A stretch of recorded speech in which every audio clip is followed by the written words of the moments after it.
All right, guys. So here's what's next. We're going to be drilling the eye holes in, and this is really simple. It takes a little bit of time, but it's really freaking simple. So what you're going to do is you're going to take the front half of your helmet. Um, if you, like I said, if you order a kit from Airco 101, or if you order any stunt helmets, they're going to have these little holes drawn in. If not, you're going to want to kind of draw them in yourself. There's not really like a science behind it, but obviously you're going to want to make them look as uniform as possible. If not, it's going to be a little silly looking. So what you're going to want is most of the ones that went with these stunt helmets are 9/16 or a 9/32 bit, or you can use a 1/8 bit. Regardless, it's pretty much the same. They're very similar in size.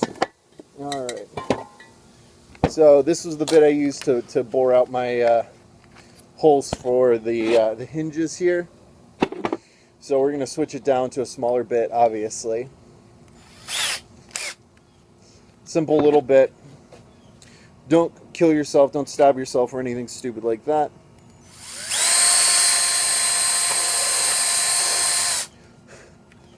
Real simple. You can see those holes. You're just going to want to follow all those holes, and then when you spray it black, because this is going to be a stunt style and not a visor or a screen style, it's you're gonna be painting it black. So I'm gonna do a couple of these, and then I'll be back. All right, so I'm done drilling all the holes. Boom, boom, boom. You can see right through it. You're going to notice, this is probably really hard to tell in here, but there's these little hairs that are from the fiberglass or the resin that these helmets are made of. And this was an issue I had for the longest time, and I don't know why I didn't figure this out until just a couple weeks back. But what you just want to do is take your sander, and you're just going to go right in there, and you're just going to sand right over top of those strings, and they're going to come right out.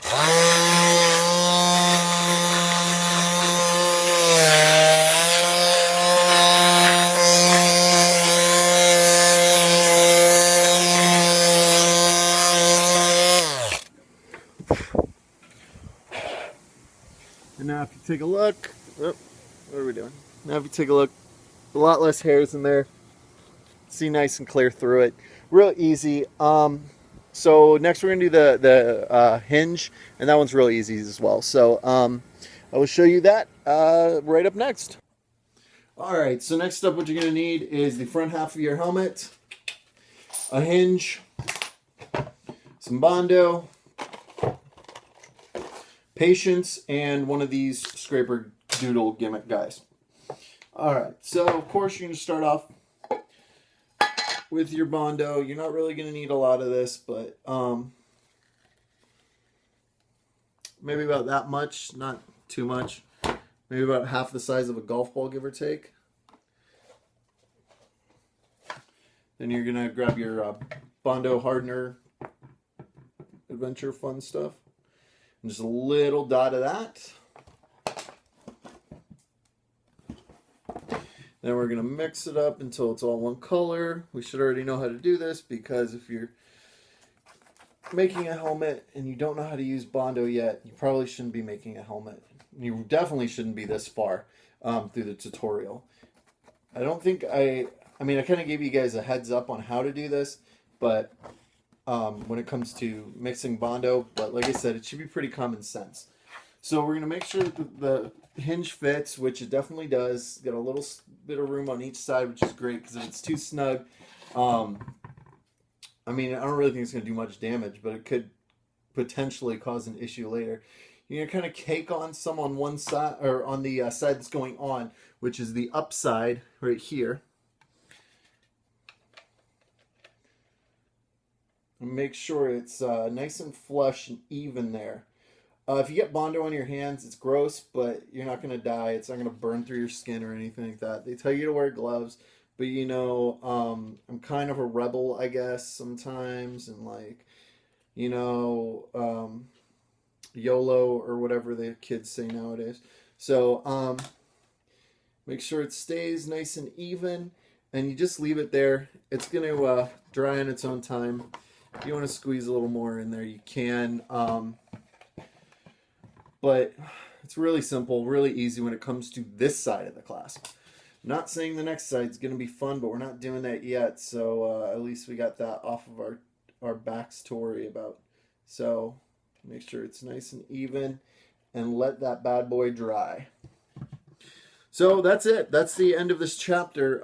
Essentially, we drilled eye holes, and then we cleared out the inside of the loose strings, and finally we added our inner hinge. Like I said, you can get those hinges pretty much anywhere. You can order those online, just like you can with